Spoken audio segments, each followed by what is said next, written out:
பெண் தெய்வ வழிபாடு. ஜாதகத்தில் சுக்கிரனை பெண்ணாக குறிப்பவர். பெண் வழி உறவுகளை குறிப்பு வரும் சுக்கிரன். அத்தை இளம்பெண், இளமையான பெண் உறவுகள். சந்திரன் தாய்மை அடைந்த பெண்ணை குறிப்பவர்.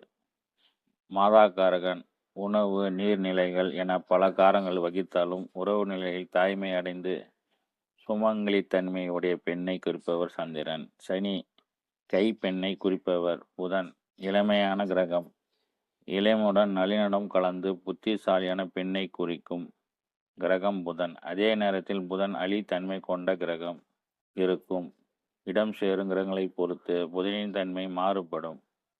ஒருவருக்கு சுக்கிரன் ஏதேனும் ஒரு வகையில் ஆட்சி அல்லது நட்பு வழியில் இருந்து சந்திரனும் புதனும் தங்களுக்கான கேந்திரங்களில் நின்றாலும் பெண்களால் பெண் உறவுகளால் ஜாதகர் நன்மை அடைவார். எதிரித்தன்மை அங்கிருந்தே கிடைக்கும். அதாவது பெண்களாகவே நன்மையும் தீமையும் வாழ்நாள் முழுவதும் ஜாதகர் நல்வழி மாற்றிக்கொள்வதும் தீய வழியில் மாற்றிக்கொள்வதும் அவரவர் கர்ம பலனே. சுக்கிரன் கர்மவினை கொண்டவர்கள் இதில் அடங்குவார். இவர்களுக்கு பெரும்பாலும் பெண் தெய்வ வழிபாடு கை கொடுக்கும். குறிப்பாக அம்பாள் வழிபாடு மிகுந்த நன்மை தரும்.